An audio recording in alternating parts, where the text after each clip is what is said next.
What is up, everybody, and welcome back to yet another episode of the Camera Junkie live stream. My name's Lewis, also known as Mr. Camera Junkie, where I remind you to upgrade your skills before your gear. And today is episode 154. Yes, you heard correct. 154 consecutive weeks of the Camera Junkie live stream without skipping a beat. And that means that we are just 2 episodes away. Yes, episode 156, and I have to hype this up, is going to be 3 consecutive years of the Camera Junkie live stream, and I'm hyped about it. So I'm gonna try to be planning some special things for that night, and I can't wait for every single one of you to come here and hang out with me in that special day. Now, if it's the first time here, welcome. Like I said, my name is Lewis, but please be sure to introduce yourself into the chat so you can get the nice Camera Junkie welcome and I can know your name as well. All right. And with that, let's go ahead, as tradition goes, to see exactly who's the first one in the chat. And right off the bat, we have Mr. Scott Rogers says, "Let the games begin." Let's take that off there. All right, with a little rocket ship. So yes, today's subject is going to be a lot of fun. Something I've been like chewing on for a week. Mr. Duncan, Mr. Paul Duncan, Mr. Moderator's in the house as well, saying hello to the fam, saying what's up to Scott. And he's also saying if you want to become a member. That's true. He's giving the information there. That's kind of big, but he's letting you know that if you do want to support me directly, you have the ability to become a member. You can send a question with a donation, or just a donation if you just want to buy me like a cup of coffee. That way you'll be able to reach out through me through the fourth wall, and that's the same place where you'll be able to get links to my other social medias and also my most recent videos and all of the merch that I have available. Now, we see Jeremy sneaking in here as well, saying A9 S3 break the bank game changer. Well, it's not the S3, right? Because the S is the cinema one, right? So the A7 S3, but this is the A9 III, which I bet it was just a typo. But I digress. The A9 III is going to break the bank game changer in one way or another. Now, it is $6,000, so putting that right up front, right? It's a $6,000 camera, but this camera is going to change everything that we've known as digital cameras from this point moving forward. This is the next big leap, and that's why I want to talk about it, because once I heard what was available on this camera, my mind just literally melted because of how small and compact and what we're going to be able to have, you know, like around our necks and carry on our shoulders in a matter of months. The amount of technology in that camera is next level. Yeah, he's like wishful thinking. Hey, that's right, the wishful Freudian slips, right? What we wish is coming out. But speaking about that, I have had a busy day and did not have the ability to kind of like gather up all the information like I usually do and have my notes. So I decided, you know what, we're just gonna kind of do it together, and I'm gonna give you my thoughts as we go along the way. If you have any questions throughout this entire thing, just make sure to put a Q colon in front of your question. That way I can single it out when I get to that section of the live stream and make sure that I haven't missed anybody's question. And with that, let's go ahead and get started. I'm gonna go into this scene. Oop.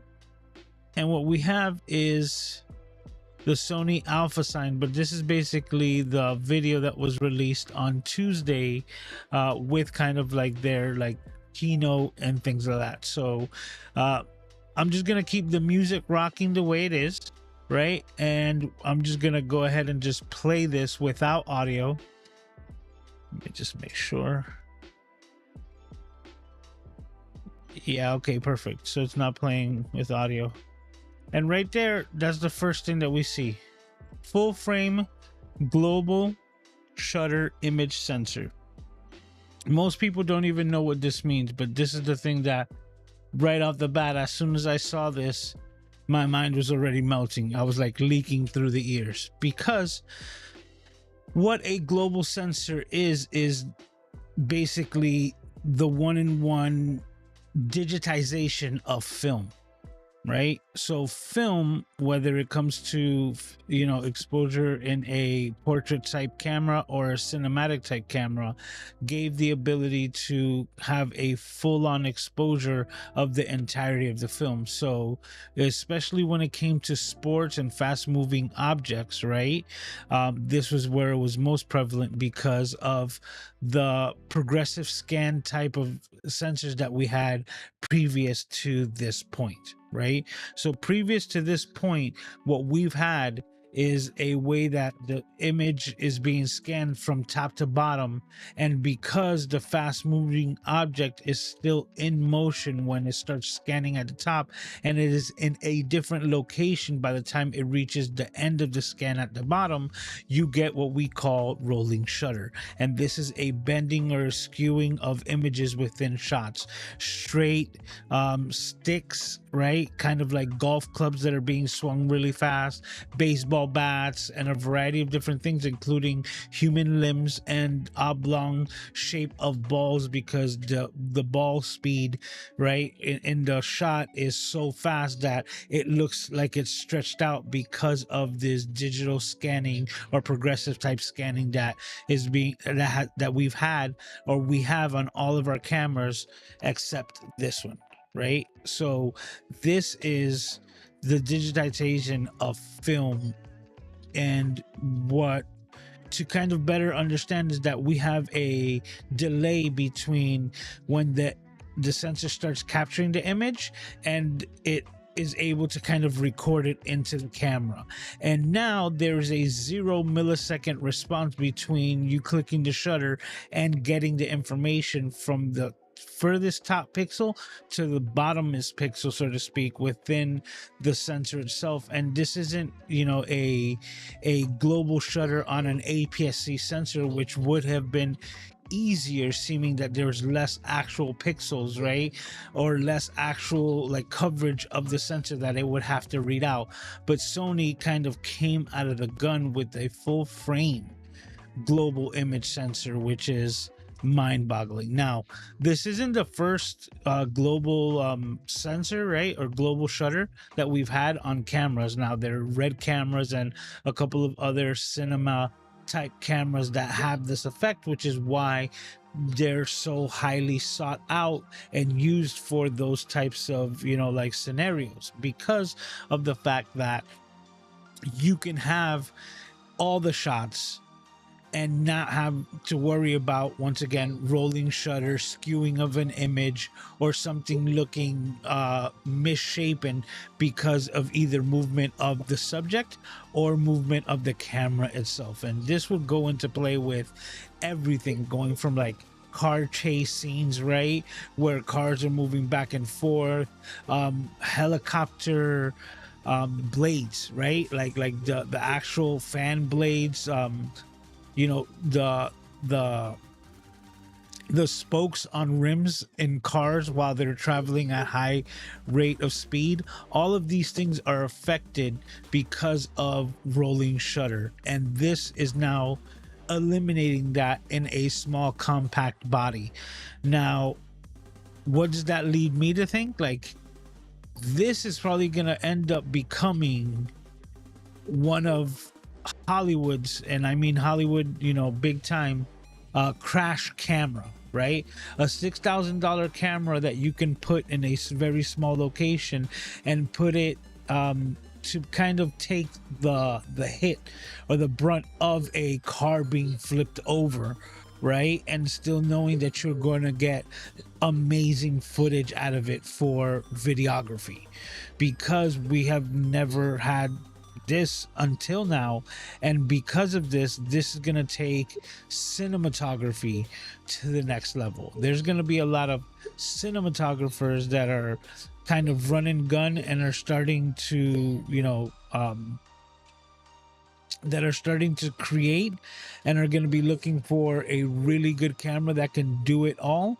And this is exactly what's going to fall into place. I see this as one of these run and gun kind of guerrilla type of creators that is going to utilize this camera at its maximum, because having full sensor readout. Oh, well, I'm getting ahead of myself. Let's just continue. So I'm gonna go ahead and keep playing on the video to see exactly what it is. Oh, now this is something that I noticed right away, which is that they changed the ergonomics on it. So now if you look at this area, well, kind of that area right there where where the shutter button is, it has been completely transformed, including the angle of the front dial. So if you can see it there, it's very interesting, but the front dial is also at an angle. So once your hand is in place there, it kind of is rotating at a 45-degree angle from your finger, not kind of a straight flat 90. So it is very interesting. Plus the rounded shape and the bigger shutter button in general is gonna make the feel of this camera 100 times better. Now, not that I was complaining about any of my previous cameras, but you do know that there's other cameras that have advantages in different locations, and one of the ones that I think really had advantages in ergonomics is is Nikon. And Nikon cameras have a very similar layout to this.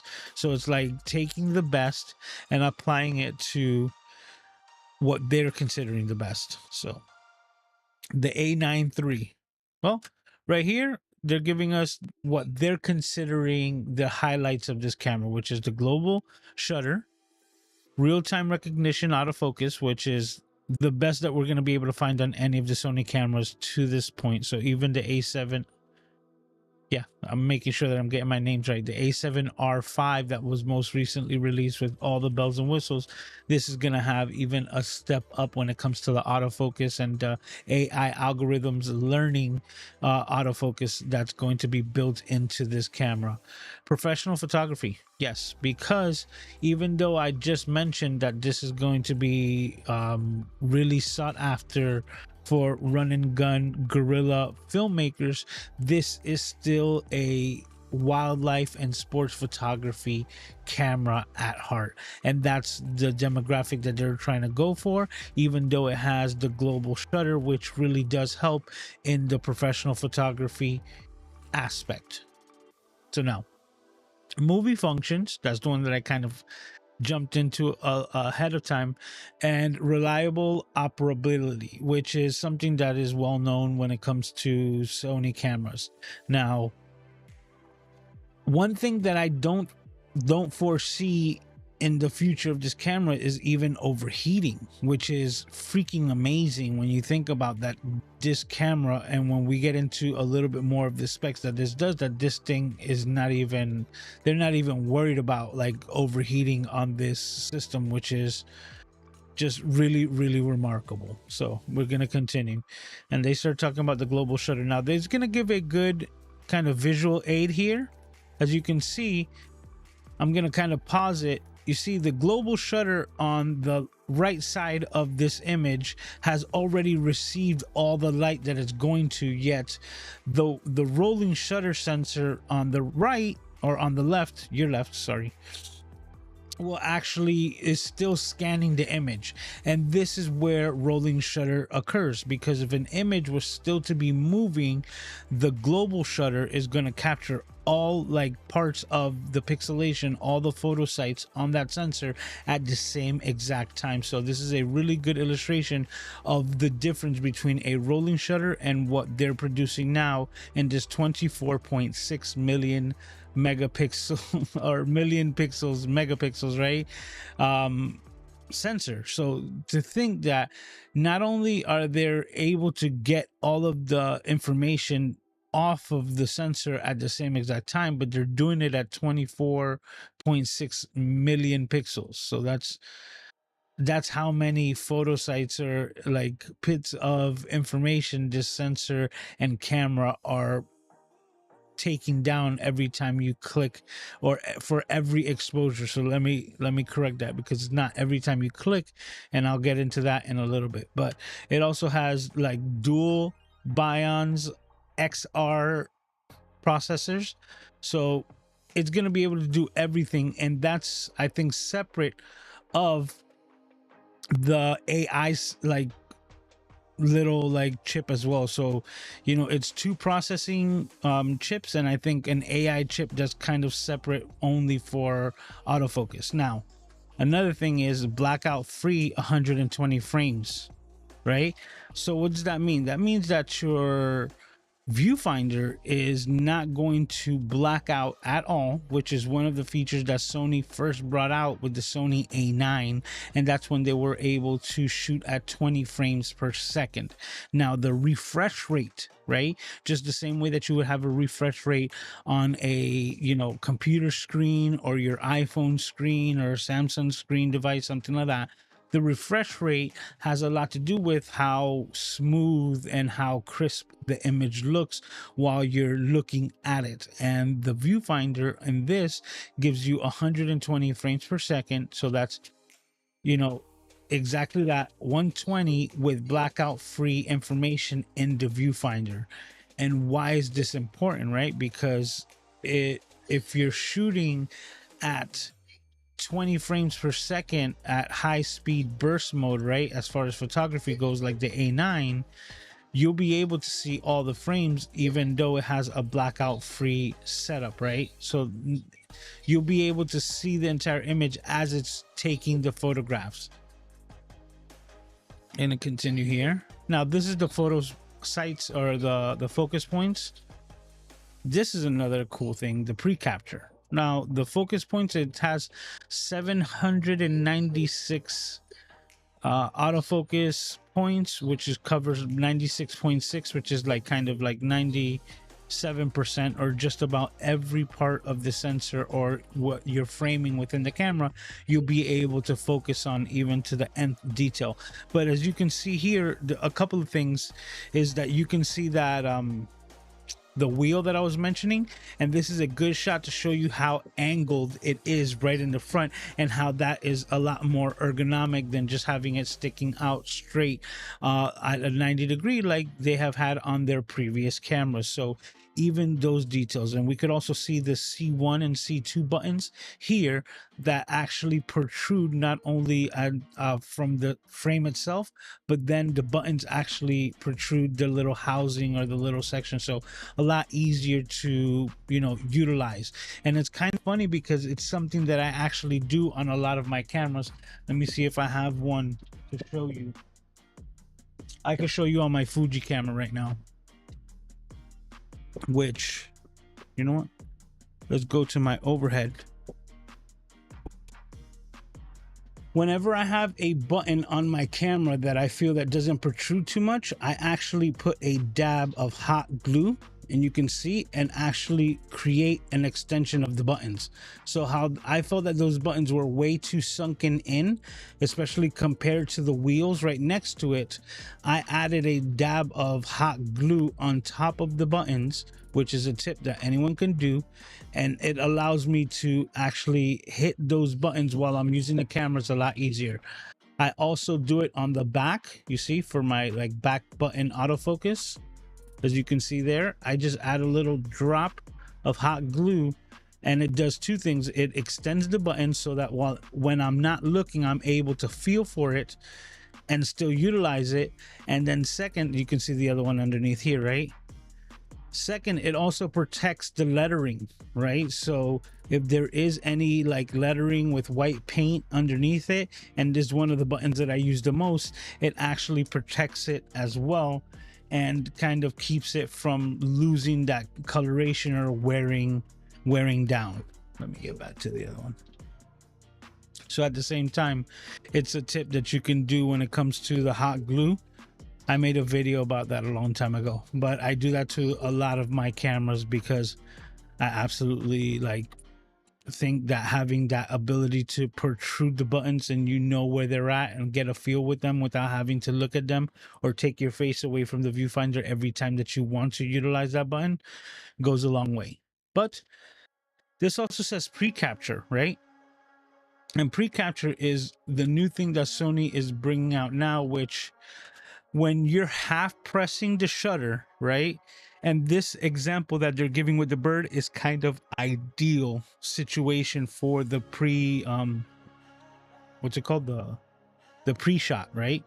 Because of the simple fact that it starts to kind of already record a second or have the shots already within the buffer, so that as soon as the bird starts taking off, you start pressing the shutter to start capturing those images. And what it does is that it actually records a second beforehand, so it will actually give you the ability to capture that exact moment, you see. And this is the example that they give, and give that exact shot where you were waiting for the bird to move. And then the new C5 button, right? The C5 button, if you saw where it was placed, it was right there as the extension of or use of your middle finger while you're in the shutter. And I'm missing a couple of things. So that the C5 button being a C button, meaning it's fully customizable, meaning if you want to, you could change that to whatever it is that you want. That's one of the cool features of Sony cameras, that they put all these buttons and features in it. But basically every button in the system is customizable so that you can set up your camera the way that you like. But if you're shooting in high speed or high burst mode, right, this camera now has the ability to shoot 120 frames per second of photography, not a video, okay? Of photography in 14-bit RAW, which is mind-boggling, right? So included into that pre-shot or pre-shutter mode, right, you also have the ability to press this C5 button and put it into like turbo boost mode, and that takes it from basically a 20 or a 30 frames per second high speed shutter to 120 frames, and it basically starts recording a real-time movie at 120 frames per second. And this is all with a global shutter in RAW. So let me put that into context. Like, you're able to record film like movie in photography, which photos have a lot more information per frame than video does, because video has to share it with audio. Now these are going to be like no music type movies, but it's going to give you the ability to basically shoot photos like if you were shooting movies. And when you go to play back the images that you're looking at kind of like on the screen, you're able to scroll through them like if it was buffering a movie, because you have 120 frames in every second. So you'll be able to play them back and get the exact moment that you want for the photo, and also know that you're not having to deal with any limitations of rolling shutter and hoping that even though the image was moving at a high rate of speed, that you're going to have some artifacting in your imagery because of the limitations of the hardware. That's no longer a thing. As you can see, evidence, right, of what you're seeing on screen right now. This is an amazing image that was captured with this technology, with this camera, and this guy is rolling, you know, down the street, and it's got every drop of water in perfect sharpness. So now on top of that, it's doing 120 frames per second of photography in 14-bit RAW and dumping that out. At the same time, it has full autofocus. So the Apple eye tracking AI algorithm body capture, which you can select between planes, trains, and automobiles, humans, animals, like birds, and all the different types of autofocus features that this camera has, is available to you at full turbo boost modes at 120 frames per second in photography. And one of the things that it just kind of mentioned on the screen right there, 1/80,000th of a second. Now, let me try to put this into context. All of the cameras that I have right now within my grasp, they all have a max shutter of 1/8000th of a second. So now, when I talk about 120 frames per second, that means we're capturing real-time life and chopping every second of existence into 120 frames. And that's what we're being able to capture with these devices, right? With anything that shoots at 120 frames. Okay, Aiden's calling me. Is this what you want? Okay.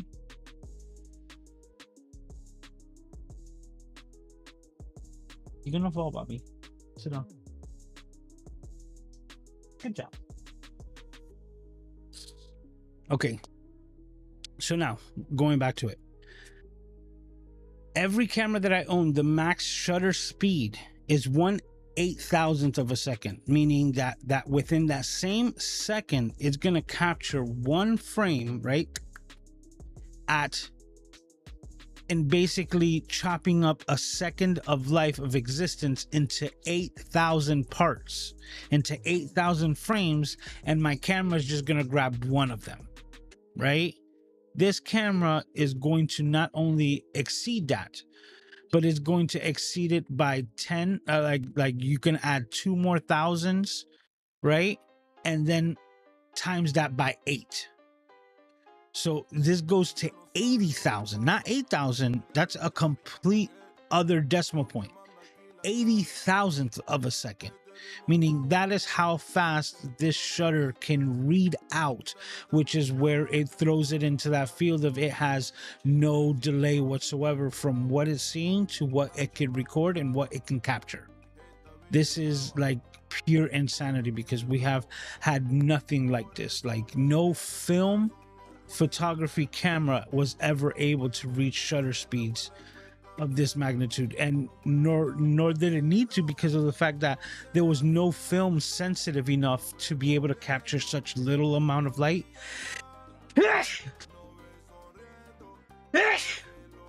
Oh, excuse me. Wow. Whew. Let's rein it in. Excuse me. Oh, I don't know if that came through. I apologize if I did not have enough time to kind of mute myself from sneezing. But going back to it, we are now like, there was never any film that was sensitive enough to capture just 1/80,000th of a second amount of light and actually render an image, right? I'd be hard pressed to think that there would actually be anything today, even with today's technology, as far as film that's sensitive, because any type of light that would touch it is gonna burn it and make it completely overexposed image. And the types of rooms that you would need to kind of expose that correctly is kind of impossible. Yet we have 1/80,000th of a second in shutter speed on this new machine, which is completely insane. And look, it's saying maximum shutter speed is 1/16,000 when aperture is larger than f1.8. So you would actually need to be at f1.8, which would make sense, right? Or higher, or a bigger aperture, meaning you're going to need all the amounts of light possible to be able to reach speeds that fast, which is very, very interesting, because it's going to take daylight photography with flash to the next level because of what they mentioned next, which is basically that this is going to have sync speeds with flashes on all shutter speeds, which when you think about the technology, it kind of makes sense, right? It's like, absolutely, if it's capturing and there's no rolling shutter, then there's no reason to synchronize between the speeds of the flash, which is limited to the actual like capabilities of the camera itself. So previous to this, like most of my cameras sync up to 1/200 or 1/250th of a second when it comes to synchronizing with flash. And if you go any bit faster than that, right, what ends up happening is that you're gonna start getting banding within your images, and this goes to do with photography and also video depending on the hertz rate. But this is where this thing is completely next level, because it's going to remove flicker, you know, and banding of lights altogether. Because if it's able to capture all the image at once, it's able to expose the image correctly, which is going to take digital photography to the next level. Just nuts. So this is a good example. As you can see, they're at the beach, and image on your left is underexposed, right, because it has a high shutter speed and it's using the ambient light of that day, which is basically blue hour. I wouldn't even say that's golden hour. That's a little bit past golden hour, right? And we're already dealing with very leaning toward dusk, right? And because of that, having even a wide aperture, having a high shutter speed is not going to allow a lot of light, so you won't be able to expose correctly unless you use a sync. But then at the same time, you can't freeze motion, right, like this person, I guess, dancing or posing is doing at the moment, because of the simple fact that you would need a slower shutter speed to actually expose the image correctly. So being able to expose with any shutter speed and not having the need of what is says there HSS, which is high speed sync, right? And that is spending a lot of money on equipment that is specifically designed to just capture the information at a higher shutter speed than 2/50th of a second, right? And now you eliminate that entire kind of like need for that type of equipment altogether, because if you have an either like a consistent light or a fast enough flash, then you'll be able to synchronize it with this camera. So that's another piece of kit that you won't have to buy if you own this camera, which is awesome, because it's also another piece of kit that you don't have to carry around or charge or do anything else with it. It's just next level. So, well, you can do manual flash and look at that. That's an amazing image.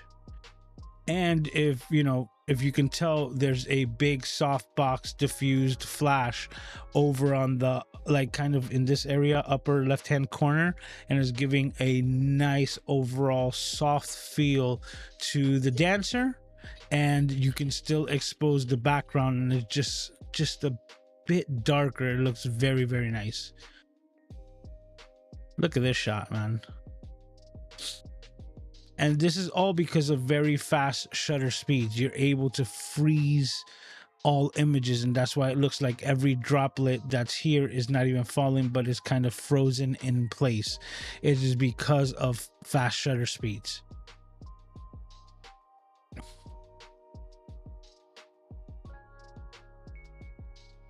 Oh, I need to let this video go.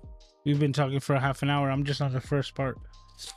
And you see a dedicated AI unit. So on top of the two processing units, you have a dedicated like chip dedicated to processing autofocus. So AI autofocus. And this is exactly what I'm saying. All of these features that are being presented here are available to you at 120 frames per second. I autofocus on humans at 120. Look at that shot. Animal eye autofocus. You see, I know so many photographers that would have missed that shot, but now with the pre-focus, this thing is next level. And now the thought that all of these features are also going to be available to you in the cinema side and the videography side, this thing is just next level. So now, like I mentioned before, oh, this is another good point to kind of stop at. 8 stops of stabilization. That is their new thing. They went from a 5-stop IBIS system in their previous cameras, and their A7R5 came out with the latest and greatest, which is their 8-step or 8-stop stabilization handheld. So this is for lenses that might be primes that don't have image stabilization built in. You now have the ability to apply that with the camera itself, and having 8 stops of kind of fixing your jerkiness is amazing, especially for video, right? Because that really comes into play even more in video, but then also comes into play the most in, you know, like wildlife photography and really far extended zoom ranges. You know, when you start going to 400, 600 and beyond, having the more stops of image stabilization is going to allow you to handhold your camera to, you know, capture those images, like the one that we just saw of the eagle. And of course, yeah, if you have a lens that has image stabilization, it actually pairs up with that to give you even more stabilization.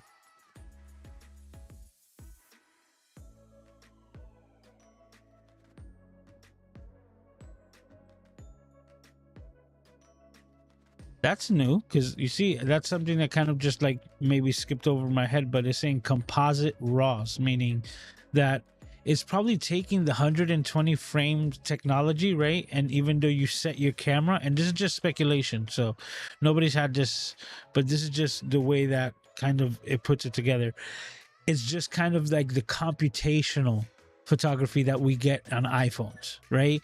Where it takes a bunch of shots and adds and stacks all the best exposures so that you can get the cleanest image as your final product. But this is in the raw side, where let's say you're just asking it for one frame, right? A single still, but it has the capability of recording 120 frames in that same second, right, that you're trying to capture. So what it does is that it kind of captures all of them and still compresses them to give you a composite raw file, which is still highly manipulable in post-production, and yet it's a lot cleaner than an original raw file, as you can see to the left. So that's kind of saying that now this camera is going to use a computational type of photography that we would find in smartphones, but now applying it to the raw image, still giving you complete control in post-production. That is dope. And what I mentioned, flicker free, and let me see if that actually comes through, is you can see the banding.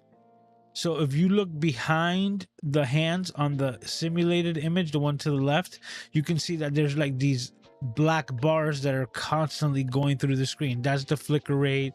That's part of the rolling shutter and everything like that. So this new global image sensor is going to eliminate that altogether. And it's going to do that in every aspect. Here, buddy.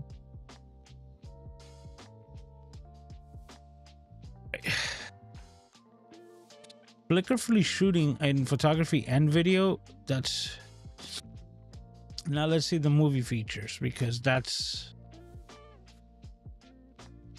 4K 120 without cropping. That's just bonkers, man. So that is... And now what they haven't spoken about is like how many bits, right? So I wouldn't doubt that this could actually jump from like 10-bit video to maybe even 12-bit or 14-bit video. And if it does, whether it's being recorded internally or through an external device, having that capability in a camera like this is where I think is going to take it to the next level, right? To have the ability to record photo type images at 120 frames a second, but in video with audio built in. Next level. That is a full-on cinema camera, right? Just because, in all sincerity, not because it's kind of made for cinematographers, but because of the power of the global shutter. Just the power of the global shutter and getting that type of image out of a full frame sensor at 120 frames per second without a crop. Bonkers. Like, so unfortunately, right, it is $6,000, but I don't see it as an issue. I'm like, yeah, I'm surprised it's only $6,000 when you compare to the next global shutter camera in general on the market, which more than doubles that, right? So what are we talking about here? If you find that this is too expensive for you, then guess what? There's an A9 Mark II and an A9 Mark I, which are still amazing cameras, right? And could do a lot of the other things, but it just doesn't have this one key outstanding feature, which is the introduction of this global full frame sensor. Sony could have come out and made a global super 35mm sensor, right? And the world would have been still in awe, going amazing, right? And just kept this in their back pocket, but they didn't. And that's one of the things that I like about Sony. Some people don't, but they put their best foot forward every single time. And their best foot forward was like, we came out with a full frame global sensor, 4K 120, no crop, all the autofocus in video, dynamic and active stabilization modes. This is okay. So it's saying that you can shoot in 10-bit in the video, which is okay, right? Well, not that it's okay. 10-bit is amazing, especially S-Log 10-bit 422. You really. And you know what, to think about it, if they would have done anything more than that, right? If they would have gone 12 or 14-bit, the file sizes probably would have been ridiculous, which is already ridiculous, seeming that they're talking about that in photos at 120 frames per second, right? 120 shots at high speed. I think in 2 seconds is like 6 gigs of data. So just know that you're going to have to heavily invest into the cards, which is the, what is it?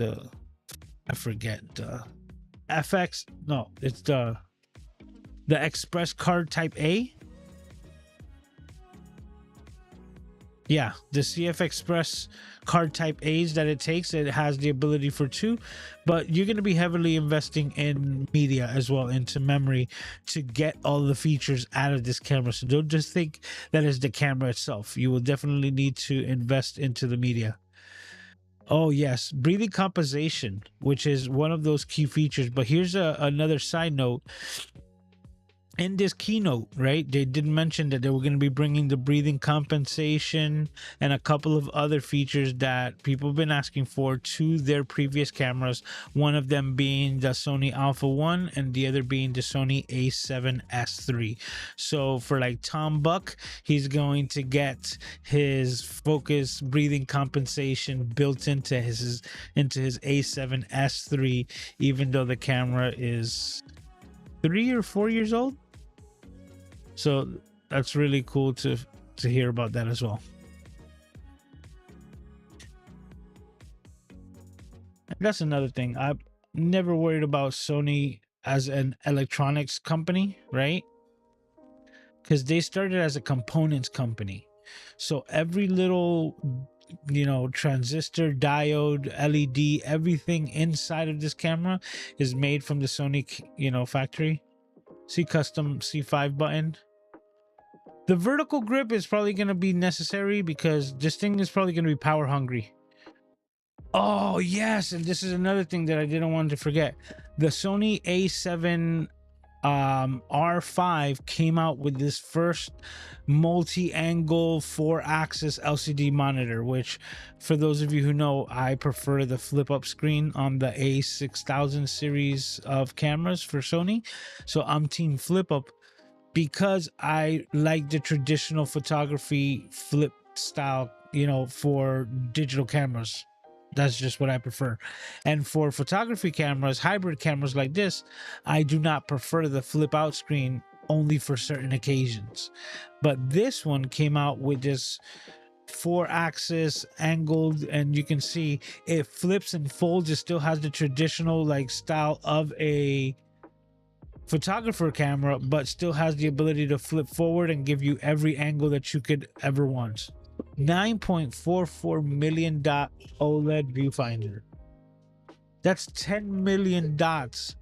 That's like an IMAX screen for your eye. So whenever it is that you're going to use the viewfinder, this is like top tier, best that Sony has available right now when it comes to the viewfinder. The dual media slots, so as you can see, the CF Express type cards, type A, magnesium chassis, yep, weather resistant, Wi-Fi, says 2x2 MIMO. Gonna be faster. I wouldn't recommend ever transferring wireless data from the camera unless it's to your phone temporarily, and you're not gonna get the highest quality, so never recommend that.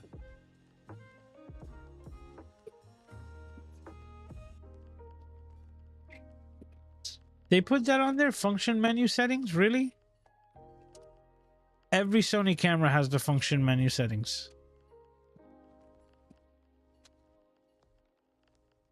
This is cool, the improved groups, because that has to do with the 120 frames per second that they're utilizing. So whenever you use that high speed mode, it takes all of those images, right, and kind of puts them in its own folder so that you're able to cycle through the images. If you want to be specific in one of the exact images within that group, then you can enter into that folder and look for that specific file. So it's really cool when it comes to the organization. But that's something that we're going to be seeing on in the future of all the Sony cameras. This is new. See?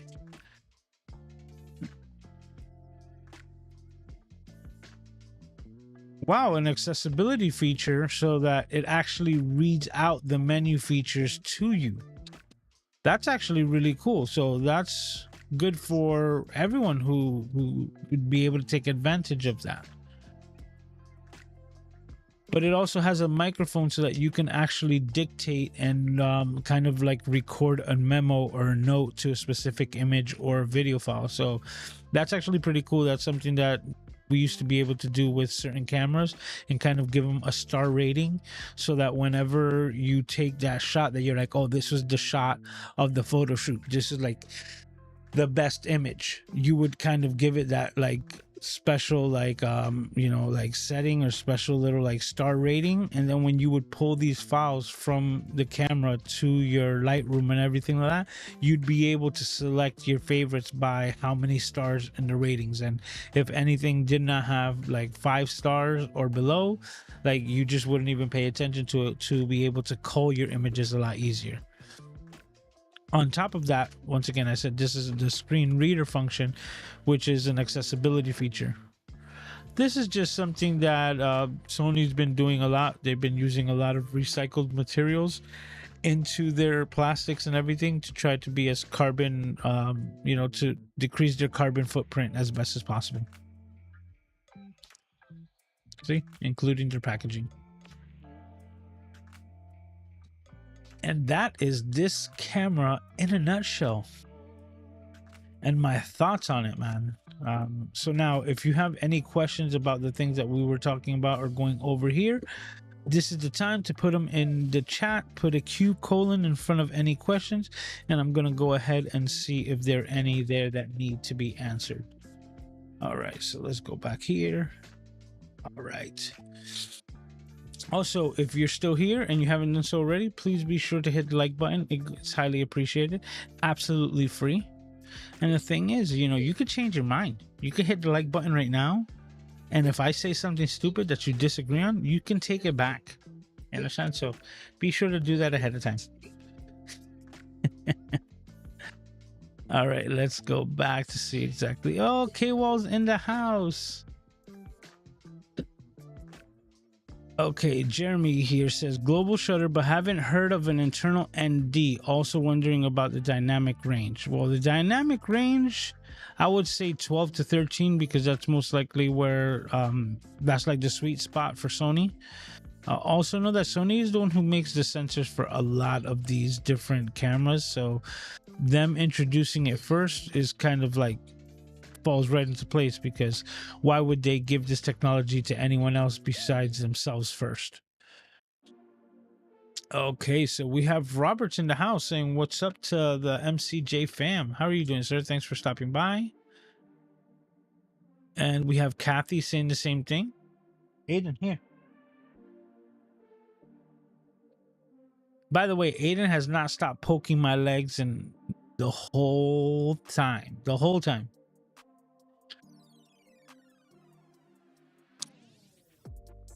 Okay, this is Kathy. She's saying she had an eCam problem, but she's asking Paul. So I don't know if Paul messaged her or anything like that. She's saying she asked on Facebook. Excuse me. Oh, excuse me. 1 second. Give me 1 second. I'll be right back.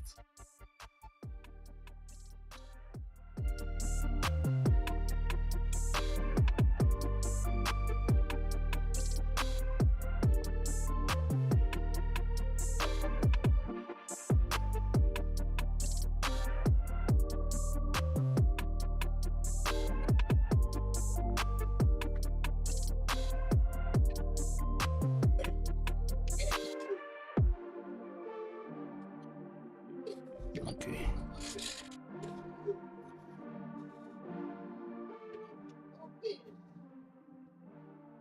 Okay. My favorite tech saying happy Saturday from Buckeye, Arizona. It's only 8:15 right now. Nice. Oh, because they never changed their times. So now I'm probably like an hour earlier. Nice. That's cool. Parker Jennings is also in the house saying hello to everyone. And Mr. Duncan is telling Kathy what to do as far as where to post. Rainy Cajun said insane when we were talking about this camera, because it is insane. Like, this thing is freaking wow, man. And to think that now the new cinema cameras that are going to be coming out, so the new FX series, like everything is going to be coming out with these new type of global shutters, right? Like eventually the trickle down is like, oh, my goodness. So you know, somebody was talking about the variable NDs. You find more variable NDs in cinema cameras and the full size ones. So imagine a global shutter with variable NDs in a camera that basically gives you limitless ability to record, right? Vast amounts of data.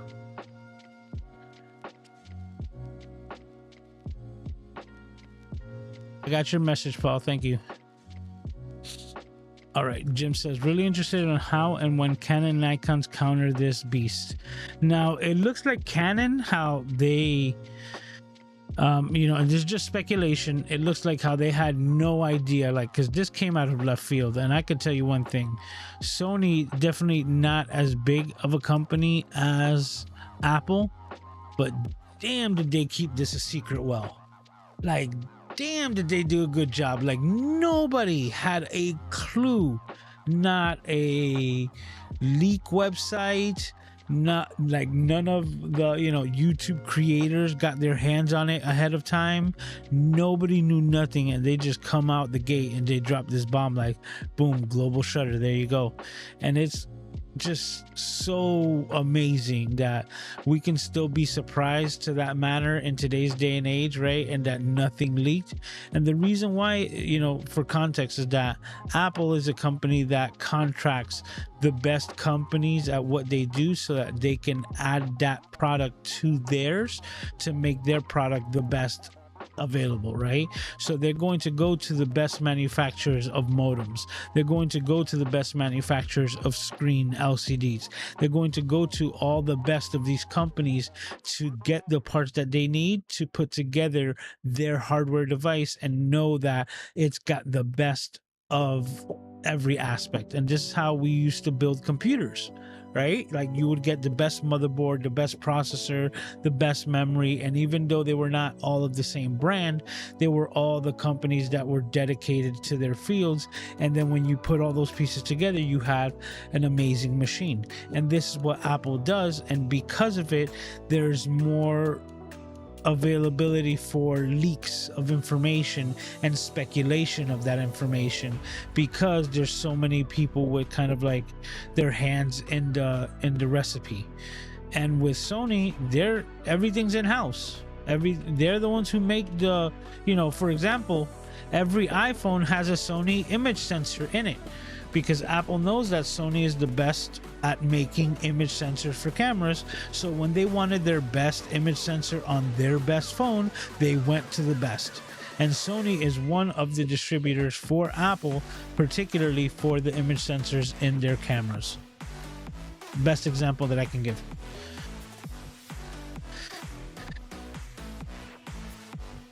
But I don't even know if I answered Jim's question. I'm going to go about it again just to make sure. I don't think Canon was ready for this, right? And the rumors that are coming out as far as Canon cameras are hovering around is that the next set of cameras are going to have internal ND filters.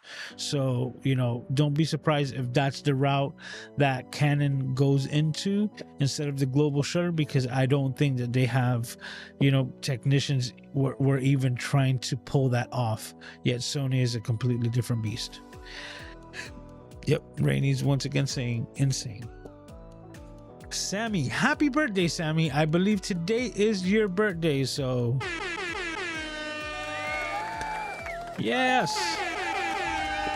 Happy birthday, Sammy.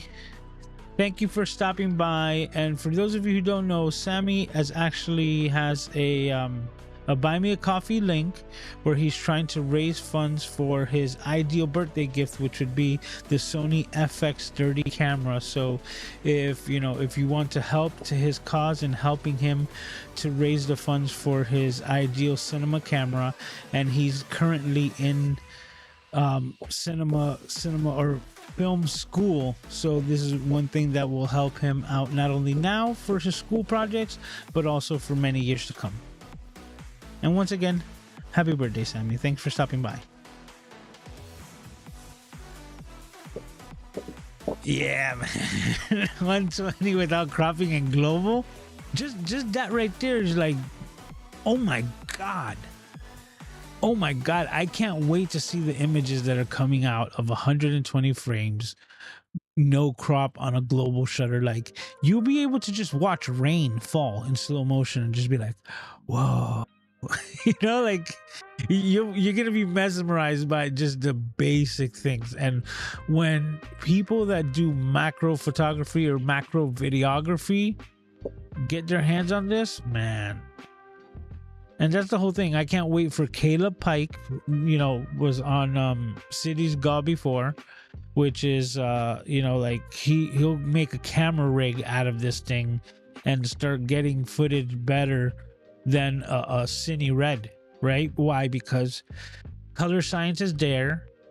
You have full frame global shutter, and to top it off, unbeatable autofocus. Because come on, if it's Sony, it's got autofocus. So to have all of these things with real-time autofocus that's adapting to 120 different frames every second is, I just can't stop talking about this thing. Says seems like a nice tool for legacy full frame shooters. Exactly. There's like really no excuse anymore. Gear so heavy and chunky, can't go back to super heavy glass. Well, it just depends on what you're doing. But now let's say you were in the Olympics, right? And you're actually doing photography. The last time, well, Sony introduced the A9 right before the Olympics events that were going to be coming out, because it was their photography and sports camera. And they've continued to iterate on that. And now this one is just like freaking nuts.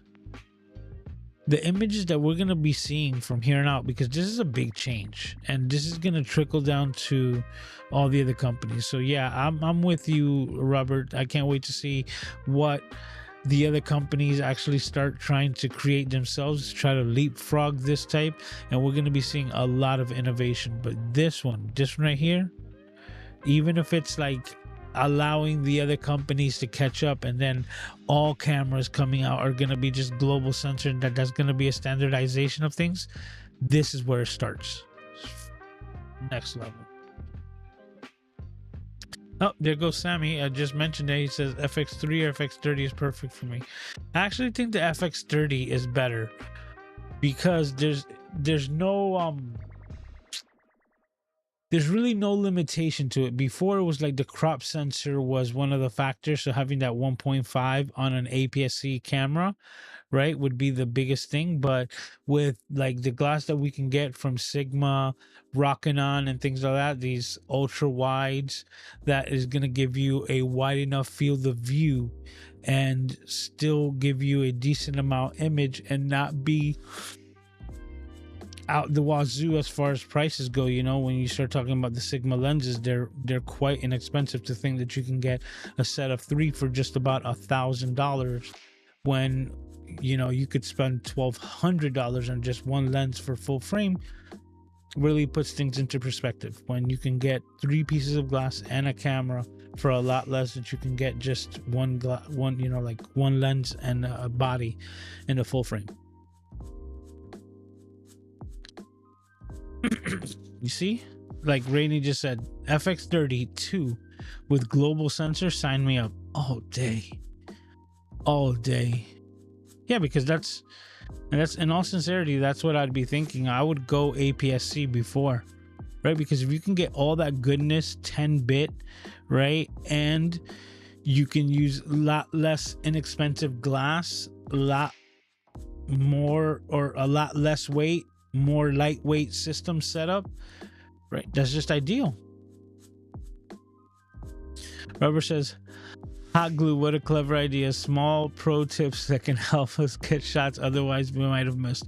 Absolutely, man. That hot glue thing I've been doing for years. Like, I have so many cameras that when I feel that the button doesn't protrude, I'll be like, oh, I'm kind of like seeking and I'm wasting time seeking the button.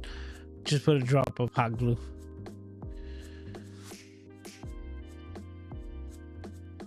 All right, everybody's saying happy birthday to Sammy. That's cool. Oh no, I already thought about it, because that's the first thing. Kathy, like, you read my mind with that one. So the new Sony gonna draw you away from the money set aside for the Vision Pro? Not at all, because I was thinking about it like just yesterday, like, how am I gonna do this? Because once I get the Vision Pro, I'm gonna have to like reset up the studio here, because I'm gonna record myself from various angles, like during the unboxing and the initial like setup, like the first time that I put it on, the first time that I take it off, like how my emotions are gonna be, like all that. I'm gonna record it, like it's all gonna be like set and done. What it does make me think is like, now what do I have to do extra, right? Because in all sincerity, if I'm gonna spend like $4,000 on a camera, I might as well hold out the extra bit and go for this one, right? Especially like if I'm gonna put it on a credit card, like the difference of the monthly like bill for it is not gonna be that big of a difference for the type of quality that I'm gonna get out of that camera, especially me, because this camera at 24 megapixels, global shutter with all the freaking settings that it has right now, and this little 4-axis flippy screen that's giving me like kind of like the best of both worlds, 9 million dot like EVF, big Z-type battery. I think the one thing it doesn't do, which is like to me not necessary, especially at this point, is that it doesn't shoot 8K, which is like the claim to Nikon's fame, right? The 8K Z9 camera. And I'm okay with it. Like, so I know that if I were to buy the A9 III today, and I'm just trying to do some numbers, I will definitely have this camera to like at least 2030, 2032, right? So we're probably talking about guaranteed the next 6, maybe 8 years without having the need for nothing. For not having the need for saying like, oh, I need to get this, or I might want to be like, nah, like I would have everything that I want out of this camera, because you can't get better than 1-to-1 reproduction, right? Everything, whether it's photo or video that you get out of this, is like a still frame, meaning that you could actually record video and most likely take any shot or any still frame and take that out as a photo, because there's going to be no like warping, there's going to be no rolling shutter, no more bending trees and stuff like that. Well, this week's Cities Gaw, now that we're going into it, Cities Gaw is a section of the show that I always go to, which is channels that I think you should go and watch, right? And this week's Cities Gaw is basically the same thing that we were just doing, so we can go right back to it. Let's see. Blue, right? There we go. And the channel that we're talking about is none other but the Sony camera channel. So Sony has a variety of different channels, right, as far as on YouTube, but this one's specific to their cameras, and this is where you can find all the information directly from Sony. The one thing is that you will always be waiting for the official release, so any information or previews and stuff like that you won't find here. But if you want to get official information from Sony, this is the channel to go check out. So if you haven't done so already, please be sure to check out the Sony camera channel. Right now it's at 330,000 subscribers with 510 videos, and that's this week's Cities Gaw channels that I think you should go and watch. And that's it. We've done it. We have completed episode 154 of the Camera Junkie live stream, and I thank you all as always for hanging out here with me. Oh, it looks like I might have missed a message or two. It says that I turned the music back down. It's kind of louder than usual. It could have been. I think I turned it up a bit when I stepped away. Yes, telling everyone to hit the like button if you haven't done so already. I appreciate that. Next level 2.5 3D cameras for creating Vision Pro content. Well, that's the whole thing. That is kind of the next thing. The 3D, what is it? The Reality Pro, the Vision Pro recording. That's something that I'm like so big on, because that's going to be the next level, not only of content creation, right? But I also am really intrigued on how I'm going to edit those files. How am I going to do a cross dissolve on a video format that is like 3D, right? Where it's like it's all encompassing. So when you do a cross dissolve, right, that's like a transition from one image to the next. But like, this is just me speculating. Like, am I gonna have the ability to cross dissolve like a rolling fog, right? Where I decide if it's going left to right, right to left, front to back, or back to front, right? Because that'll be like pretty freaking cool, right? If I'm making a video of a variety of different destinations throughout the world, right, and you have the ability to like look around and almost experience what it is to be there, right?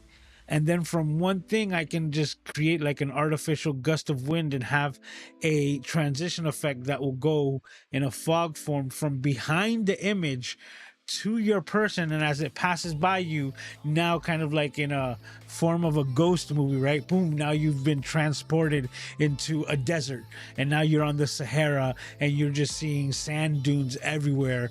And I can make another transition where it comes from behind you, right, and just goes over, and now that's the cross dissolve, and now you're in a different location. How that's going to be experienced, these are all the types of things that just roll around in my head of like the possibilities of what we're going to be able to do with this new type of technology. So going back to what Kathy was saying about like, is this camera going to draw me away from the Vision Pro?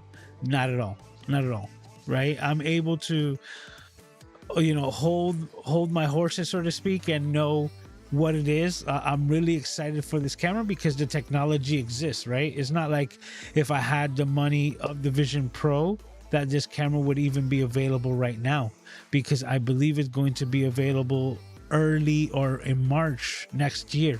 So there's a possibility that the Vision Pro is going to be coming out before this camera comes out. So that's also having to do with play. But all it is that this is just putting another thing on my docket, so to speak, that after Vision Pro, this will probably be the next camera that I'm going to want to get into. And that's already saying that I would already have my iPhone 15, because for those of you who don't know, on top of the Vision Pro, right, the iPhone 15 is going to be able to record Vision Pro content without having to have the entire system with you. So it's going to have the ability to record the spatial video that Apple's been talking about with the hardware that's built into the iPhone 15. So that's going to be really cool, because I'm going to be recording anything and everything on an iPhone 15 just so that I can replay it in its 3D form on the Vision Pro. And I can't wait to share all those experiences with every single one of you. So if you haven't done so already, please be sure to subscribe so that you will not miss any of information when I get my my head unit, right? My Vision Pro headset. So I can't wait, and I just can't wait. David's in the house saying hello. He's also saying happy birthday to Sammy. Randy's saying good night, and that's true. Good night, everyone. And 2 more live streams will be 3 wonderful years. Yes, that is very correct. Episode 156. I can't wait for all of you guys to be hanging out here as we're going to do 3 consecutive years. We're going to reach the number 156. That is, wow. That is something that I'm very proud of, because it was something that I've been in control of completely myself, and making things happen even when it was barely impossible. Like, some of you saw one of my live streams that was just about like 10 minutes, because that's all I was able to do, but we kept the streak alive, which is something that, once again, I'm very proud of. And I can't stop to thank every single one of you camera junkies that come out here and hang out with me every week as we do this week in and week out. Yep, Sammy turned 19. He says he can't remember when he was that age, right? And Robert is saying have a great week. And with that being said, everyone, take care of yourselves and each other. I can't wait to see all of your smiling faces right here, same time, same place next week, as we do it all over again for episode 155. And that will just be 1 week away from that elusive 3-year mark. So I can't wait to see you all here. Take care of yourselves and each other, and I will see you next week. Talk to you.